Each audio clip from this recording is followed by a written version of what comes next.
नमस्कार, मैं दौलत शर्मा और आप देख रहे हैं यूआईपी न्यूज। स्वागत है आपका हमारे खास कार्यक्रम राजनीतिक पंचनामा में, जहां पर बात करेंगे लोकसभा चुनाव 2024 की कि यहाँ पर कौन सी पार्टी ज्यादा ताकतवर दिखाई दे रही है और कौन सी पार्टी कमजोर स्थिति में है, कौन सी पार्टी यहाँ पर जनता के सर चढ़ के बोल रही है और कौन सी पार्टी अभी जनता को नापसंद आ रही है।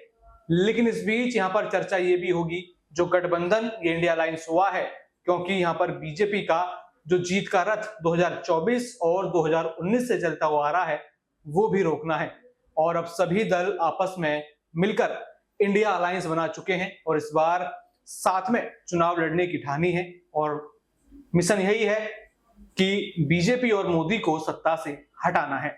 लेकिन क्या इस बीच आपसी मनमुटाव ये पार्टियां खत्म कर पाई हैं? क्या इस बीच जो इन लोगों की लड़ाई रही है बाकी पहले चुनावों में, क्या अभी तक वो खत्म हो पाई है कि नहीं, इस पर भी चर्चा करेंगे, क्योंकि अभी दिल्ली का माहौल काफी गर्म है। अरविंद केजरीवाल को जमानत मिली है, 2 जून को वापस जेल में जाएंगे, लेकिन उससे पहले लगातार वो चुनाव प्रचार में जुड़े हुए हैं, जहां पर आम आदमी पार्टी के प्रत्याशियों को लगातार वो अपना समर्थन दे रहे हैं। लेकिन इस बीच वो कांग्रेस को भी अपना समर्थन दे रहे हैं, क्योंकि दिल्ली में आम आदमी पार्टी और कांग्रेस गठबंधन में है और गठबंधन में चुनाव लड़ रहे हैं।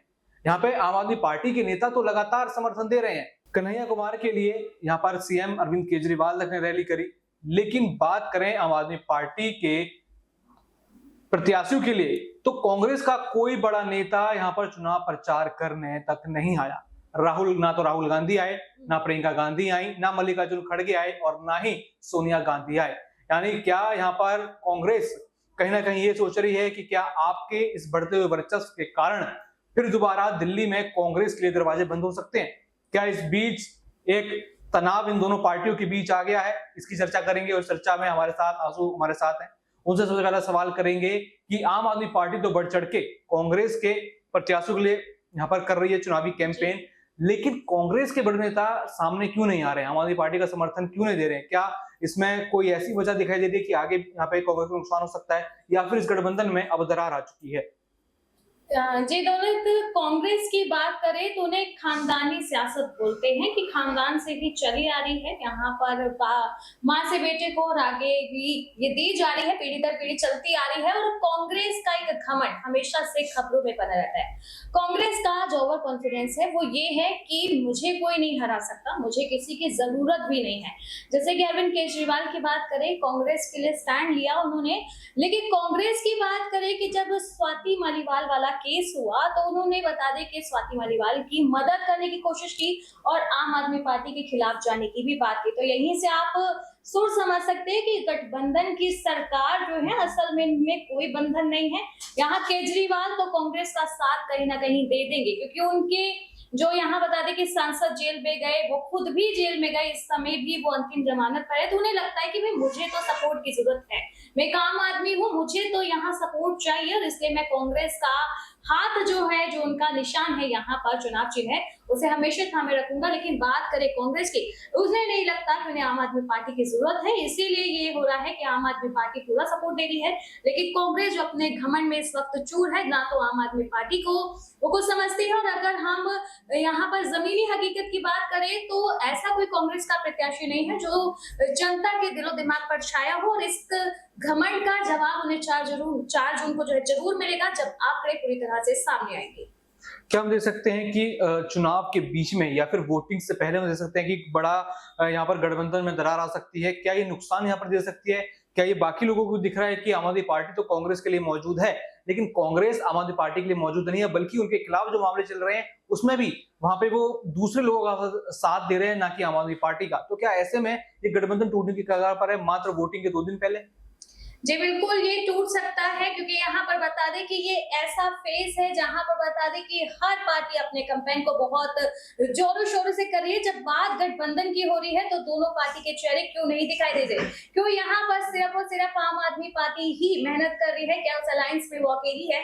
ये सबसे बड़ा सवाल है। और इसी के साथ जैसे कि बताया कि रायबरेली और अमेठी हमेशा उनका कहना है कि यहाँ पर हमारे बाप दादों ने राज की है, ये हमारी माँ की सीट है, जीतना हमारा तय है। तो वही बता दें कि घूम फिर कर पर जो बातों में घमंड आ रहा है वही जनता को परोसा जा रहा है, और इस घमंड में चूर जो कांग्रेस से लगता है कि वो अकेली जीत जाएगी, उन्हें किसी के लिए कंपेन करने की कोई जरूरत नहीं। और बता दें कि यहाँ पर आम आदमी पार्टी के जो यहाँ पर बता दें कि सीएम अरविंद केजरीवाल के पीए का जो भी मसला हुआ यहाँ पर स्वाति मालीवाल जी के साथ, उसमें जिस तरीके से प्रियंका गांधी की इन्वॉल्वमेंट रही वो कहीं ना कहीं यही बताती है कि ये जो गठबंधन है ये जल्द टूट सकता है। जब भी कांग्रेस को लगेगा कि ये वक्त है तो सही वक्त है ऐलान करने का, शायद उस वक्त का इंतजार चल रहा है। मुझे लगता है कि जो छठा सातवां चरण जो 25 मई और 1 जून है, इस बीच ये जो 6 दिनों का डिफरेंस है, ये बड़ा ऐलान इस बीच हो सकता है। क्या लगता है कि इस बीच अगर ऐसे ही चलता रहा तो क्या इंडिया गठबंधन का जो मिशन है कि 400 पार से रोकना है और साथ ही साथ यहाँ पर पीएम मोदी को सत्ता से हटाना है, तो क्या ये जो उनका मिशन है वो कामयाब हो पाएगा या फिर इस मिशन में भी वो फेल होते नजर आएंगे? देखिए, यहाँ बोले जाते हैं कि चाणक्य की रणनीति और मोदी की राजनीति बोलते हैं कि एक ही जैसी है, स्ट्रेटेजीज बहुत बड़ी है बीजेपी की, उसे हराने के लिए इंडिया लाइन बहुत कम पड़ जाएगा, चाहे वो कितनी भी अपनी ताकत झोंक ले, रैलियां निकाल ले। लेकिन भले हम भी जिस तरीके से जनता के बीच उतरते हैं, यहाँ रिपोर्टिंग करके जानते हैं उनकी राय, यहाँ विकास के मुद्दे है ही नहीं। बीजेपी ने शुरू से बहुत ही स्मार्टली खेली है, बड़ी स्ट्रेटेजीज रखी है।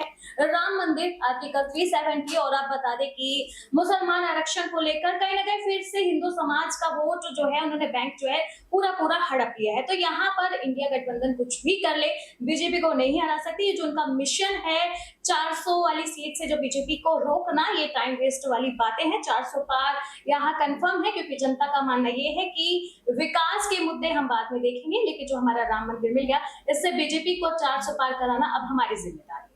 और क्या यहाँ पर देखा जाए कि धर्म का चश्मा पहनाकर जनता को विकास और बाकी अन्य मुद्दे जो है कि यहाँ पर भुला दिए हैं, और इसके बाद क्या जनता मात्र एक अंधभक्त होके जो कहा जाता है कि अंधी होके यहाँ पर वोट कर रही है? ये देखा जाए तो कहीं ना कहीं ये जो अंधभक्त बन चुके हैं कहीं ना कहीं गलत भी नहीं है, क्योंकि माना कि बीजेपी यहाँ पर धर्म का चश्मा पहना रही है, सबको धर्म ही दिखा रही है और उसके बाद धर्म के आधार पर अपने वोट बैंक चुन रही है हर राज्य में से। लेकिन यहाँ दौलत ये भी देखा जाए कि अगर किसी और पार्टी से मुद्दों की अगर यहाँ पर जो है उनसे एक उम्मीद रखे, तो क्या यहाँ पर राहुल गांधी इन मुद्दों को कभी सुलझा पाएंगे? क्या वो यहाँ पर ज़हनी तौर से इतने तैयार रहते हैं? तो ऐसा कुछ नहीं है। अरविंद केजरीवाल से भी अगर यहाँ पर किए जाए तो उनकी अपनी पार्टी में इतने मसले हैं कि वो धर्म, विकास या दूसरी बातों को कहां से समझेंगे। आज उनके खुद यहाँ पर माता पिता से पूछताछ है, यानी कि सीएम के घर में तो पूछताछ चल रही है, तो वो क्या जनता के यहाँ पर मुद्दों को उठाएंगे? क्योंकि इन्वॉल्वमेंट तो फिलहाल उनकी अपने ही पार्टी में जो यहाँ पर जो भी मुद्दे चल रहे हैं उन्हीं पर है। तो जो यहाँ पर धर्म का चश्मा पहनाकर राजनीति है, राजनीति में सब कुछ जायज होता है, तो वो धर्म के नाम पर खेल रहे हैं, जो कहीं ना कहीं अंधभक्तों को लगता है कि ठीक है। और बीजेपी के बराबर मुझे नहीं लगता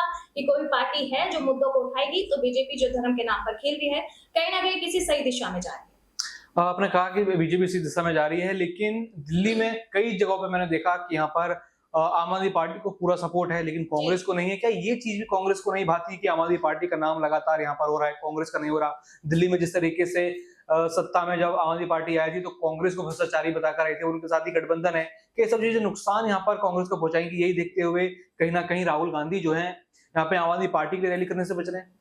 जी बिल्कुल, क्योंकि राहुल गांधी एक चीज जानते हैं कि मैं कितना भी एजुकेटेड हूँ, मैं इंग्लिश में बात करूँ या मैं किसी भी लैंग्वेज में बात करूँ, मैं जनता को उस तरह से एड्रेस नहीं कर सकता जैसे पीएम मोदी या सीएम अरविंद केजरीवाल करते हैं। उनकी बातों में एक दम होता है, और राहुल को इस मैदान में उतारना एक मजाक जैसी चीज है, क्योंकि वो कहीं भी स्टैंड नहीं कर सकते, ना यहाँ पर सीएम केजरीवाल के सामने या पीएम मोदी के सामने। और इसी के साथ बता दें कि राहुल को एक वही अपनी इमेज को लेकर थोड़ा डर है, पप्पू तो उनका नाम रखा ही हुआ है जनता ने, तो बस बता दें कि वो उसी तरह से थोड़ा एंटरटेन करते हैं। और कहीं ना कहीं यही है कि वो आम आदमी पार्टी का साथ ले या नहीं, राहुल गांधी को पता है कि मेरी भी हार तय है, इसलिए बता दें कि कैंपेन में ज्यादा इंटरेस्टेड नहीं है।